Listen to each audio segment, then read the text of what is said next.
Hello friends, family and other creatures of the sea, and welcome to a GSL qualifier match. The top left spawning as our blue Protoss player. It is sOs, the ex-world champion. In the bottom right, the Olympic gold winner, hailing from Canada, it's of course Scarlet, playing for the Shopify Rebellion. I actually know what team sOs plays for currently. It's Team NV apparently. Okay, there we go. Love to see it when they have their clan tags in their name. Ooh, Scarlet opening up. Was this a 14 hatch? I think this was a 14 hatch, and I think sOs sent out a probe pretty much immediately. So Scarlet definitely getting the better, you know, the longer end of that stick. Or do you want the short end of the stick? Whichever end of the stick is preferable is the one that she ended up getting there. It's a bit of a mind game, sOs giving up a bit of eco to 100% get that block, and then still not getting the block is pretty frustrating. It makes a lot of sense though from Scarlet's perspective. Now, the reason why I say that is because I respect sOs a lot as a player overall, but I think his main strength is in making the games weird, is in making the games difficult for the opponent. Having your hatchery on your third base location is more difficult. So you could say, well, it might not be the most efficient way to, to deal with things, but it makes life a lot easier. And if you're playing against someone that's going to make your life really hard already, and you know that, then it's best to actually just play it like this. So I like this this initial move here out of Scarlet. It's going to be a pretty decent start for her. Overlord moves across the map. We're going to be paying attention a little bit more in depth than usual to the cues that Scarlet uses here, or that Zerg uses in general, to try and figure out what Protoss is doing. So usually we kind of skip over the early game with a mediocre anecdote from my life, but today let's actually have a look at what Scarlet here is doing. So she moves very far forward with the initial Overlord, just poking in. I'm not quite sure why that is the case. Maybe seeing if she could get, some vision on a second pylon that was perhaps behind the mineral line. And then sees the lack of a warp gate here, as well as a unit that is not being chrono boosted. So at this point, Scarlet, with decent certainty, can say that this is a Stargate opener rather than a warp gate. So basically anything like a Twilight or a Robo First can be discounted at this point. It is very difficult to play it with a delayed warp gate. No Adept chrono as well means that less links can be produced, and I'd honestly be surprised if another set of links gets produced here. And this Adept is obviously a fake shade out. I think Scarlet is aware of that. Okay, she's still going to produce 2 more links, so going to go up to 4 total. So some decent reaches. Now the Overlord is going to kind of reroute here towards the top side. And there's pretty much where our scouting is going to end, I think, as our Void Ray is now on the way out as well for sOs. So sOs popping out with a Void Ray pretty quick. Usually meant for scout denial. Doesn't necessarily that you want to be doing something tricky. The power of the Void Ray is that it's really hard for Zerg to figure out whether you are doing something tricky or not. Scarlet comes in with this sacrifice, wants to know for sure. Would have lost this Overlord anyway to the Void Ray. Now is at least going to get some confirmation. Sees the Oracle start instantly. So that is good news, because that means that there's no money right now available for a quick Twilight Council. So it's not like a 1 Void Ray to charge all in. So actually quite a bit of information has been gathered here for Scarlet. We'll be going up to 4 gases before the 3rd Nexus. And a second Stargate gets thrown down, and the Oracle gets cancelled. But please, oh, it's triple. It's triple Stargate. No, okay, it's a fleet beacon. Wow. All right. Well, that is interesting. That is actually very, very interesting. Because that probably is going to mean that it will be straight carriers coming out. It could be a Tempest Rush technically as well. We haven't seen that much of Tempest Rushes though. Here comes the Void Ray moving in. Tries to take one of these drones out. So Roach Warren now starts 4 minutes and 30 seconds into the game. Fairly safe. Fairly safe timing. Still no third base here. So Scarlet probably want to be adding another round of Queens at some point as well, as we see taking extra gases, rather than maybe now taking a 4th base and an Evo Chamber, getting for that +1 melee. This is not an Evo Chamber +1 melee type of game, alright? It really ain't. Now, first 2 carriers are on the way out. This is some typical sOs crap. Love to see and absolutely adore this type of play. We also have a lair coming in and 3 more overlords. And this Nexus is about a minute later than what it usually is. Maybe even a bit longer, because this was only double Adept. So you technically get it like 350 or so. Hasn't quite been the case. 18 links now in production. Scarlet, of course, not aware of the fact that this is double carrier. Needs to start responding to things. We see the double queens extra now coming out. Just in case. Queens are going to be useful against Charslot all-ins. Queens are going to be useful against Glaive Adept all-ins. Queens are going to be very useful against carriers as well. So really the queen is kind of the ultimate catch-all defensive unit. If you're not quite sure as to what is happening, it's nice to build. Zealot gets built. Carriers get revealed. And that might actually... Well, I don't think you'll cancel the roaches, but you'll start with more drones right now. I'd love to see a fort base go down at some point as well. And a Spire will start instantly. Now the expected response here out of Scarlet, who is not a huge fan of the Zerg versus Protoss late game. In my mind, the expected response here is going to be a Spire into maybe +1 Glio Reconstitution, 14, now let's say 12 to 16 Corruptors, somewhere around that number, and then following it up with a Roach Queen timing attack. This is a very consistent way of dealing with carrier openers if the carrier opener doesn't deal any serious damage to you. There's plenty of queens here for Scarlet, who's adding in another Spore as well. Look at that. First 3 Interceptors just going down absolutely for free. One of these Overlords now being targeted down. No transfuse quite in time, but that's okay. Just a single Overlord. It's not the end of the world. Spire did get spotted here as well, as the fort base will get up. And look at how Scarlet spreads creep here. Single lane creep spread pretty much everywhere. A very old school way of doing it, rather than using a lot of creep tumors, which seems to be a lot more popular these days. Spore moving forward. There's 11 queens total already. Indeed, we have the +1. I think the ideal drone count with this type of setup is somewhere around 81, 82, because you want to have 8 gases. What do you call it? You want to have them occupied. How am I missing the word? Oh well, it is what it is. Queens here transfusing one another as the first 10 Corruptors are now coming out. This is technically a fake, as the follow-up is going to be... But it's not really like these carriers are fake. I mean, they're still out here truly dealing damage, you know? But this is not where the real boom is gonna come. That's gonna come with the follow-up Glaive Adept attack. This is an extremely old-school build order. One carrier gets targeted down, but a lot of queens end up falling here. 9 queens going down, while only a single carrier dies. Corruptors are now out, but I hope that a recall will be available. Scarlet hasn't scouted in a while. Is building a bunch of roaches right now. Here come the Adepts. And... well, 2 extra carriers do end up falling to the Corruptors, apparently. The Roach count is at 11. Adept count is at 21. We have 72 drones to 56. Now, equalizing this number is not going to be good enough for SOS. SOS needs to deal more damage. There are Corruptors in the sky that cannot be dealt with right now. That means that a Nexus most likely is going to end up falling. On top of that, the tech here for Scarlet is significantly better, and that's the issue that I have with the build order that SOS is playing. Although, now that I say that, Adepts are getting in the natural here. This Nexus has stayed alive. On top of that, Corruptors moving back, having cleared 1 more carrier. So all carriers have now officially died. Worker count going down to 47. We're now almost getting in dangerous territory, but at the same time, Adept count has been reduced to 10. There are a crap ton of roaches still alive here. Drones are quickly being rebuilt. 4 bases are out. And the Corruptors are still alive. This is a lot of roaches as well that I don't actually think SOS currently has an answer for. This has been an extremely chaotic game. Yet, Scarlet ends up coming out ahead.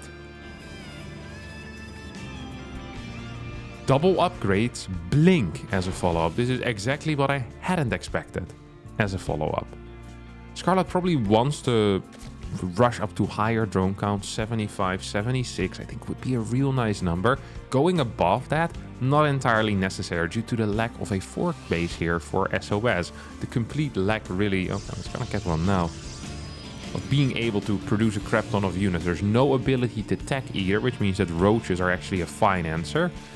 I wouldn't mind seeing an eventual transition into a couple of links with it as well. They tend to function quite nicely with larger Roach Ravager armies when there's a lot of Stalkers out. Pure Roach actually sometimes isn't that great if the Stalker count grows very large.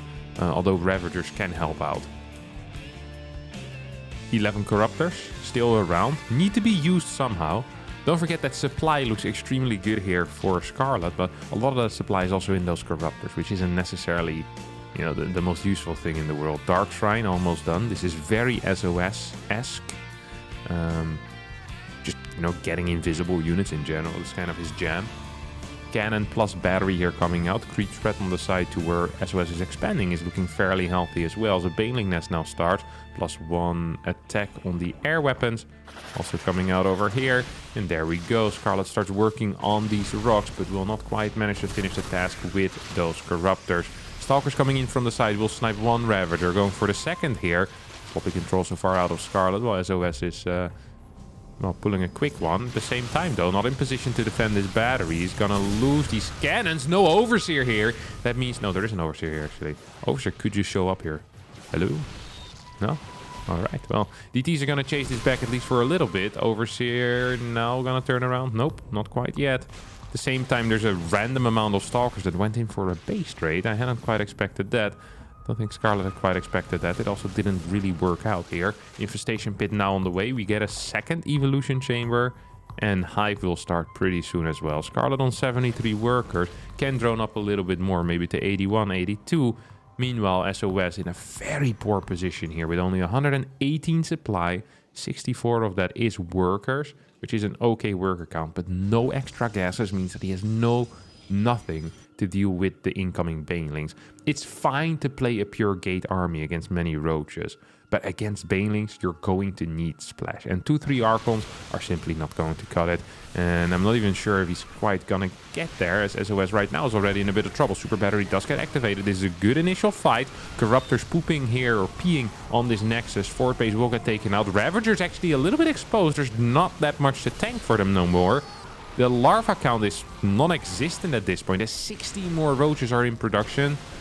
Link's trying to show up as well. Okay, here come the reinforcements. Are going to secure this creep, at least for now. Scarlet's going to continue pushing on here. As 9 Banelings get morphed. Don't forget, Baneling speed has already finished up. +1 melee about, what? 45 seconds in, 50 seconds in out of 114. There is a Prism out here. Which starts warping in DTs, but we have a Spine Crawler in this base. We have a Spine and a Spore in this one. There's no Spore in this particular base though, but it's fairly nearby.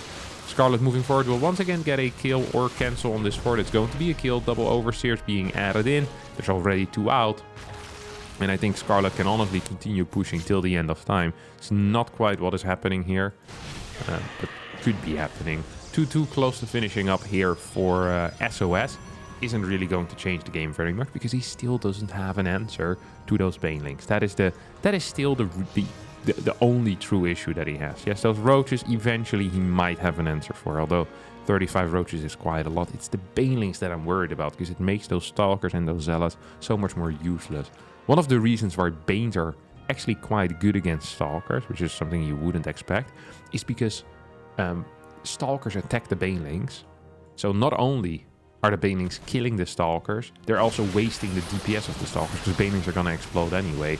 These are some decent force fields, but not quite good enough. There's plenty of Ravagers available as well. All of these force fields just end up dying. Banelings now rolling forward. You see those Stalkers being distracted. Just a move command on those Banelings, of course. Never a moving with them. As a Zerg, you want your opponent to kill them, and that's indeed what ends up happening. That is why Storm, or Purification Novas, or even Colossus are so darn important. GG gets called. Scarlet wins game number 1 here on Babylon and is 1 map away of qualifying for the GSL.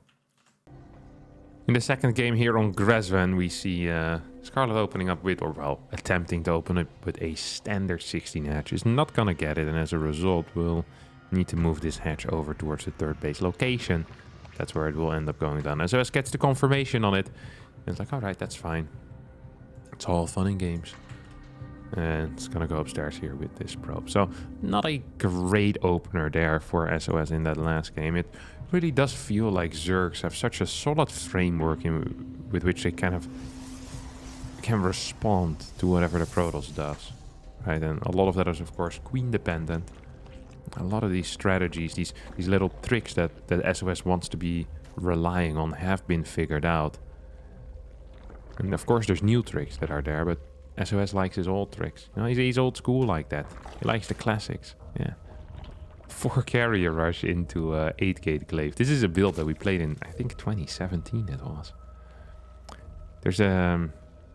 I think there's a series from an Intel Extreme Masters Katowice round of 76 between Pili Pili and Elaser, in which Pili Pili plays this exact build order. I want to say that it was on Abyssal Reef. I just remember that. I think Pili Pili was playing with his hood up and he looked a little bit like one of them Star Wars characters. But an evil one, because if you're doing carrier rushes into glaive adept attacks, you're kind of an evil one. Elaser ended up not qualifying for that Katowice, I think. Pili Pili did. I could be wrong about that. Maybe in the end that series went the other way. Just recall him playing the carrier into glaive build. So yeah, it's a very old build order. It has been making, well, not this particular one, but a similar version has been making a bit of a resurgence, and I think that's where this, this kind of the inspiration to play this again comes from. We've seen Classic play some carrier into blink builds, and Hero has been copying that as well, and it's been fun to watch. It's been quite effective as well. Just 2 carriers into blink and then into storm, quick rush into storm, and yeah, it's been doing okay. So it's always interesting to see kind of these builds come back. You know, they'll go away for a bit, but they always come back. They always do. I wonder if it might be better with those carrier builds is to focus on maybe denying a forward base. It feels like so often you don't really get any serious damage done with your interceptors anyway. Or maybe try and, like, if you can hit from here and then go into the main and then into the natural, I feel, or into the third, kind of just go in between these bases might just be a bit better, rather than doing it on a map where people are keen on taking kind of the line bases. So this is the line formation, right? If you expand like this and this is your third, this is a triangle formation. I think it might be better to come in, you know, if you're fighting against a triangle formation to their setup. But that might just be me. This time it's not going to be a double Stargate opener. Wait, did we even have a Stargate? Yeah, there's a Void Ray, right? Yeah. So same exact opener as last time. He's even faking this gap. You see that? Takes it right in vision of that Overlord. Kind of wants to sell the same idea here. Wants to sell the exact same thing. So this is as SOS-y as it comes. Really. This really is as SOS-y as it comes. Because you're showing the exact same thing, the same exact units, except that this third base is significantly faster, but the follow-up is vastly different and requires a completely separate response. So this is going to be 3-gate glaive adepts after a single Void Ray. Now, Scarlet is going to need a pretty fast Roach Horn, but instead is getting an Evo Chamber. She instead is getting an Evo Chamber. This could still be okay if she ends up getting a Baneling Nest rapidly with this. But that is going to be difficult. Baneling Nest is absolutely necessary. Instead, we're seeing a 4th base now on the way. This is as a response to this 3rd, of course. This could be really painful. Spores being thrown down in the 3rd base. There's no extra oracles here at all. There's no nothing. Scarlet needs to be aware of this. Probably needed this Roach Horn or Baneling Nest, whatever it's going to be, quite a while ago. Glaive Adepts now finished up. We're about to finish up. It's going to be 11 Adepts. I'm not sure if all of them are here across the map. Maybe one in the wall. Yes, so it's going to be 10 Adepts here, moving across the map. This is not an all-in. This is not a 4-gate glaive. This is not a 6-gate glaive as a follow-up. But this is a lot of Adepts that actually need to deal some damage. It's going to finish this SOS. Doesn't get a very good position though with the Adept. Easy surround for those links. Still a fine trade for the Adept Maestro. Gets a couple of links. Now we'll go for some drones. We'll end up canceling this, and I think he needs to recall here. It's the only solution that makes sense. It's gonna try and shade out, or shade in towards the 3rd base. Void Ray still alive as well, which is nice. Look at this creep shred once again. Just single tumors all the time. I think this is going to cost SOS at least one more. Yeah, one more Adept goes down. 52 to 47. Now, please do note that the worker count is looking very meager here for SOS. That's not because he's crap at macro. It is because he is planning on following this up with an all-in.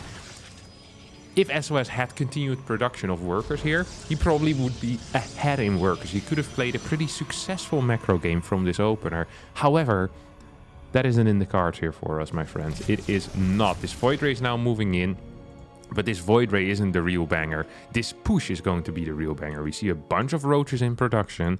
Scarlet has scouted the lack of gas on this third base and perhaps even the low probe count. And as a result is responding pretty aggressively here to this push. And she should, but on fairly little information. And that's what impresses me here. 63 workers is an extremely low drone count that would make a lot of Zerg players very, very uncomfortable to stick with. More roaches coming in. Now we see a couple more drones. We see another extractor as well. I'd love to see some pre-morphed Ravagers. That's going to be super important. As this Ling went in and saw complete no gas there. Right? Ravagers being morphed. Spine gets taken out. This is a big push in. Drones are being locked in as well at this moment. Uh-oh. SOS. Moving in, has a lot of Glaive Adepts with this. Glaive Adepts don't scale very well at all, but are fantastic against Lings, of course. Guardian Shield being used. Lings not gonna get any surface area here whatsoever. There's not enough roaches here, or is there? The kiting ain't great, but it might just be good enough. Bile's not hitting this army, but just going for the force fields instead. Sentry count has been, well, pretty much destroyed here.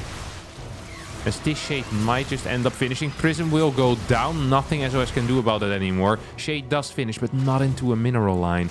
And that is an issue, as this Immortal now is being pushed back. Could actually fight back a little bit. Maybe sacrifice some of these Adepts instead. Then move the Immortal back kitingly. Oh no, SOS not controlling this part of the army means that these Adepts most likely will fall. These Sentries will end up falling as well.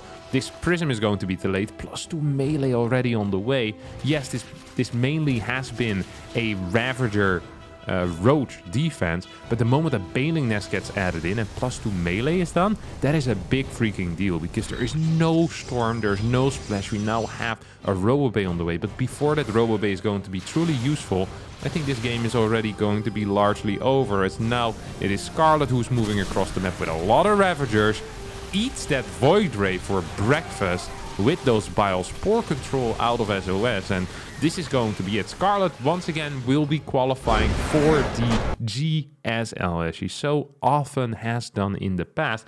I'm not quite sure if that has been the case so far in this year. Maybe once, or maybe 0 times. It's, of course, quite difficult always to qualify for that GSL. And SOS, yeah, it's gonna get knocked out there by Sasha. Pretty sick stuff. That's going to be it for me today. I'll be doing a couple more of these GSL qualifier matches. I, of course, have to replay. If you want to support the GSL, be sure to check out their Patreon, patreon.com/GSL. You too can get the replays sent to your mailbox if you don't want to spend the money, or if you prefer, you know, watching me cast them, then be sure to stick around for the next few days, as I'll be going over, well, at least a couple more. See if there's any fun names that I do like. Thanks everyone for watching. I hope you did enjoy it. If you did, don't forget to hit the like button, subscribe to the channel, and I'll see all of you next time for a new video. Thank you so much, and bye-bye.